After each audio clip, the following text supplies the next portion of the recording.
Hey there guys, it's Tina and I am back.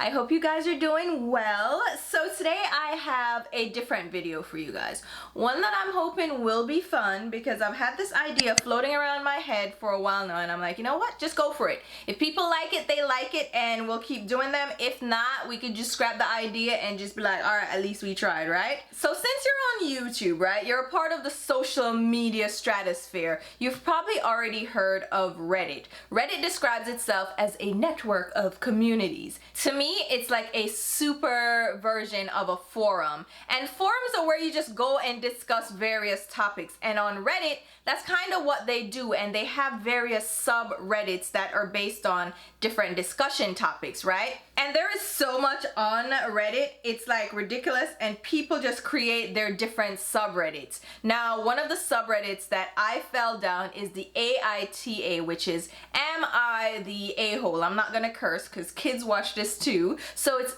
Am I the A-hole? And it's where people go and share stories, like encounters that they've had with people where they did something and they want to know if they're the A-hole in this case. Like, they did something, these people are calling them the a-hole, but they don't feel like they're the a-hole and they want the internet to tell them, like, maybe get different perspectives, see what other people out there think to see if truly they are the a-hole. And there's so many stories on this subreddit, it's just hilarious. And I follow them on Twitter, so I see the stories pop up in my feed a lot.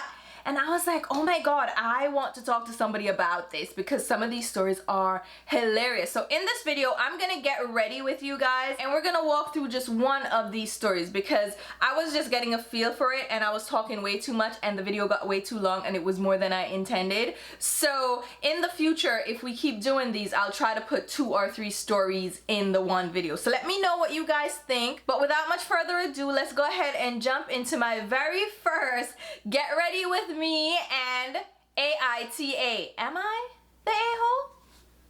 I don't know. Alright guys, so I'm gonna start off with a clean, freshly washed face and I'm gonna apply some moisturizer. So I'm using my Watermelon Glow Pink Juice Moisturizer from Glow Recipe. And we're just gonna go ahead and jump into these Am I the a-hole posts. So this first one says, am I the a-hole for laughing at my son's divorce? Already, that just sounds awful, so let's jump into it. It says, I have 2 adult children who were immensely loved, but I've always believed that marriage comes first. I love my husband more than anyone in the world, and I made sure to prioritize our marriage and not be one of those moms. What moms are those? My oldest son is 25 and just filed for divorce after 4 years of marriage. All right, let's do some calculation. If he's 25 and he's filing for divorce after 4 years, that means he got married at 21. 21 is pretty young to be getting married, let's be honest. Okay, I really disliked my daughter-in-law for some personal reasons, but I also didn't like the way she treated my son. They have a beautiful 3-year-old son, but she began to completely ignore my son when my grandson was born. How does she know he was completely being ignored? Maybe that's what he told her, or I mean, she's not living with them. How does she know, right? Then it continues. She prided herself on being a working mom, but couldn't juggle all 3, and my poor son was neglected. All right, this woman is coming off as a stay-at-home mom, stay-at-home wife, and she's judging this woman because she was a working mom. Alright. Typically, I would have more sympathy, but she made a lot of derogatory comments about my parenting and my marriage. Alright, we're getting down to the nitty-gritty. So she already didn't like the daughter-in-law, and they have some history here where there were comments made. Alright, okay, alright. She said she doesn't know how my husband and I could travel without the kids when they were young, 1 or 2 weeks a year, and they were with their grandmother. I don't see a problem with that, actually. If I'm honest, what is wrong with traveling with your significant other and leaving the kids for a week or 2 weeks a year? Like, it's not like you're leaving them for months at a time and you're leaving them with their grandparents. I would do that. I'm not gonna lie to you. I'm not a mother, so maybe I just don't know, but I think kids should also form bonds with their grandparents. My mother would happily have my kids, if I had any, for a week or two at a time, right? She would happily have that, especially in the summertime. It gives them a chance to build bonds with their grandparents as well. I think that's actually a great thing. Even their aunts and uncles, because I would send my kids to hang out with my brother's kids. Like, come on, hang out, bond with other people in the family. But I mean, I come from that kind of family, so maybe that's just me. But all right, let's continue. She was insulting about the fact that I baby my husband and he's a man child. Okay, you see, all right, I can understand it. And she embarrassed me at her bridal shower when she asked me, asked is in all caps, for a piece of marriage advice, and then told me it was bad advice and I was a bit too old-fashioned. Okay, that's rude. You don't do that in front of everybody. Like, this is your bridal shower and you're gonna, no. Oh, this woman gets snarky. She goes, well, obviously this didn't work out too well for her. I was ecstatic when my son told me they were divorcing. Okay, she just playing all wrong right there. That's an a-hole comment. What you mean you were ecstatic? Ecstatic? Ecstatic is really overjoyed. Like, that is a lot. Like, if you said you were low-key happy or low-key you felt a little bit validated, fine. But you gonna say ecstatic. Wow. Alright. She also used her son as a pawn and was always giving me conditions and acting like she was doing me a favor. I'm kind of enjoying the fact she wanted me to have a limited time with the kid now, and I have him for a week at a time. My son is living with us, in parentheses, but I've tried very hard to bite my tongue. Okay. So she's saying, oh, karma girl, you tried to limit the time I had with my grandson and now I see him 1 week at a time because my son is living with me and, you know, joint custody and all that. So take that. I cannot. Okay. She came over the other day to pick up her son and my son had left. He always leaves and makes me deal with her. But that's a separate issue. Oh Lord. So he doesn't want to deal with his own ex-wife. Oh Jesus. Or future ex-wife. She started talking about how weird it feels that they're divorcing and that she can't believe it's real. And I very nicely asked her if she still thinks my advice was bad advice. She burst into tears and left, and now I feel like an a-hole. She texted my son that I am a bitch and he should be mad at me for laughing at his divorce.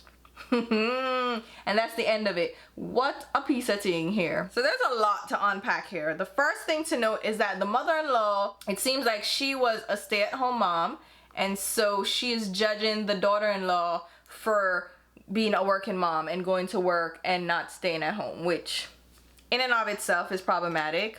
Excuse me. If a mother wants to work, she is well within her right. She does not have to give up her profession, her career, her job to stay at home just because her mother-in-law did it back then. Like, it's okay. A lot of women do work now, and the thing about it is there's a lot of shame from the mothers themselves that are working because they feel bad that they're not spending enough time with their kids. So do not ever mom shame. First of all, you don't know anybody's situation.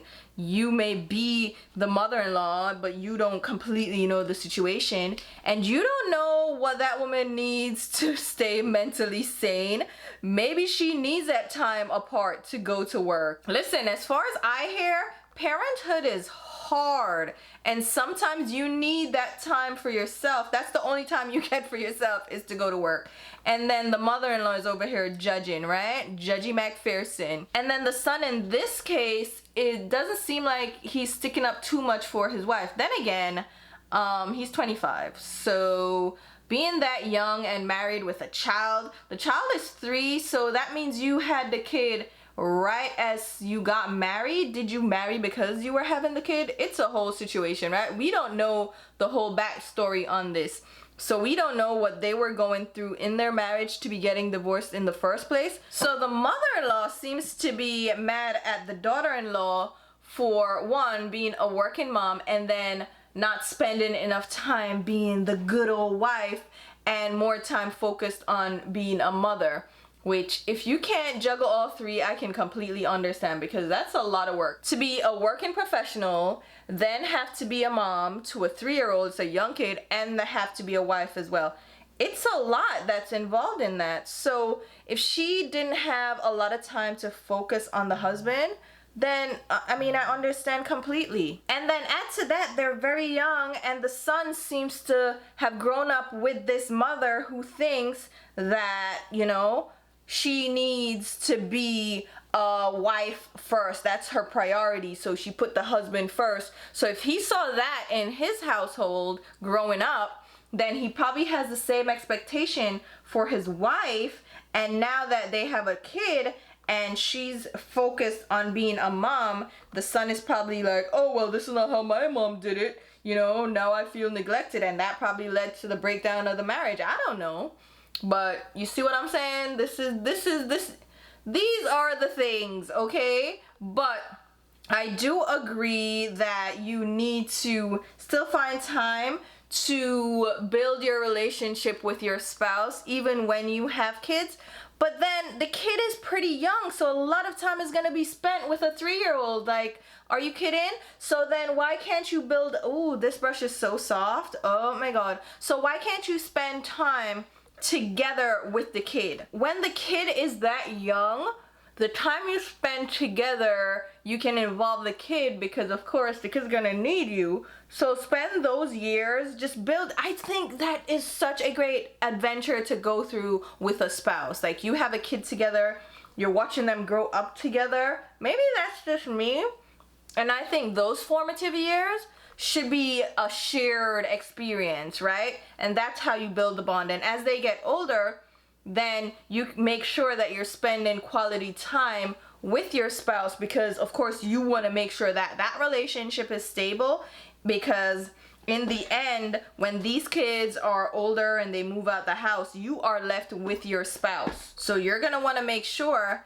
that you have a great friendship and you build that relationship, so when it's an empty nest and you're home with your husband or your wife, then you guys are still great friends and great partners, you know? Because without the kids, you're still partners. At the end of the day, your life is not just about being a parent. So on one hand, I agree with some of what the mother-in-law was saying. Some, not all. But she is indeed a big a-hole, because even if you think that, right?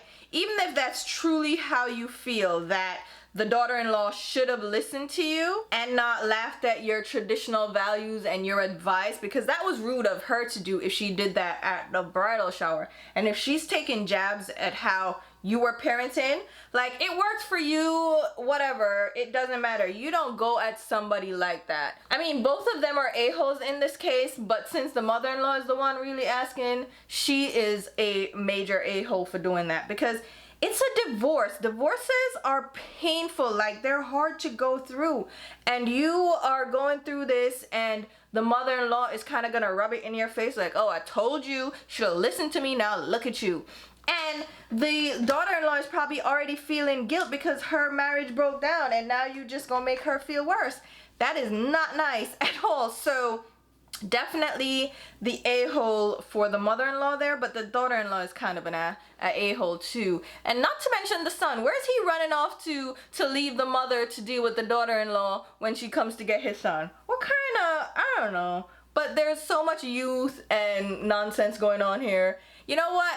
Everybody's the a-hole in this situation. I cannot, and I can't deal with it. I cannot deal with it. Oh, and let's not forget that the mother-in-law was also saying that she was babying her husband. Like, that's another a-hole move too, because you want to spoil your husband and treat him like a baby and give him everything and cater to him, then another woman has to do that to be considered a good wife.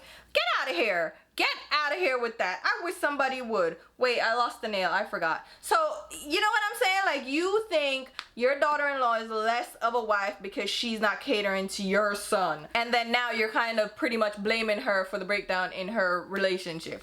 Both parties are to blame. A divorce doesn't just happen because of one person.